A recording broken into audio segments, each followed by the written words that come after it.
Alors aujourd'hui, Théo, il va, on va dire, le mieux possible, étant donné le point d'où il partait. Il respire avec une trachéotomie, donc il arrive à respirer bien avec sa trachéotomie, ce qui est pas mal non plus. Donc il n'a pas besoin d'oxygène et on arrive à faire qu'il ait juste le trou de trachéotomie, mais pas de canule dedans. Qui était la situation pendant au moins les 6 premières années. Ça, c'était vraiment très compliqué. Il y avait un risque vital permanent que la canule se bouche. Il fallait faire des soins aussi très complexes tous les jours, aspirer dans la canule à peu près toutes les 10 minutes en journée avec une pompe, et la nuit à peu près tous les 3/4 d'heure, donc c'était très très lourd. Là maintenant qu'il n'y a plus de canule, moins de soins, et puis visuellement c'est moins agressif vis-à-vis de l'entourage. Donc pour lui, le regard des autres, ça va mieux aussi. La nourriture. Alors, ce qu'il avait à l'origine comme malformation, c'est une atrésie de l'œsophage. Donc, atrésie, ça veut dire que ça s'arrête en route, en fait. Donc, l'œsophage descendait vers l'estomac, mais n'arrivait pas jusqu'à l'estomac. Il se terminait en cul-de-sac.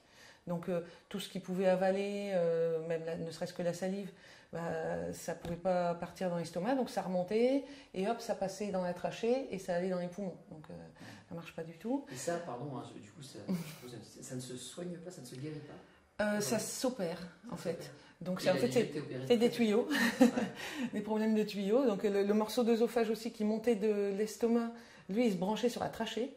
Donc ça faisait vraiment un système digestif et respiratoire qui communique, donc c'est pas viable en fait. Donc quand on détecte ça à la naissance, parce que très souvent ça se détecte pas à l'échographie, quand on détecte ça à la naissance, il faut l'opérer tout de suite en fait. Ça se voit parce que l'enfant se met en détresse respiratoire immédiatement. Ils ont beau lui faire les soins qu'ils font à chaque fois d'aspirer, hein, au bout de 30 secondes l'enfant redevient bleu, on voit très vite qu'il y a un vrai problème. Il n'y reviendra jamais à la normale, il n'y a pas d'opération. Non, on a essayé. Alors, en plus, le cas de Théo est vraiment compliqué. Il a été opéré tout de suite à la naissance pour séparer donc système digestif et respiratoire. Donc là, ça a plutôt bien marché, on va dire. Il a été très bien opéré par les médecins lyonnais. Et le problème, par contre, qui s'est posé dès cette opération-là, et qui n'avait pas été vu, forcément parce qu'on était dans l'urgence, il n'avait pas vu qu'il y avait des malformations aussi au niveau du larynx. Et donc ils ont eu un mal fou à l'intuber, ils ont mis 2 heures à l'intuber en fait. Donc pendant 2 heures, il avait été endormi au gaz et il le ventilait au ballonnet, c'est-à-dire une espèce de poire comme ça. Et en fait, le fait de le ventiler comme ça gonflait son estomac, vu que l'air passait des poumons dans l'estomac. Et donc pour éviter que son estomac éclate, ils ont dû faire un trou dedans et mettre une sonde qu'on appelle une gastrostomie. Alors à l'origine pour faire sortir l'air, mais après c'est ce qui nous a servi à le nourrir pendant 6 ans, donc à la finale c'était pas plus mal. Je vais arrêter avec lui, mais est-ce qu'il souffre encore aujourd'hui? Est-ce qu'il souffre?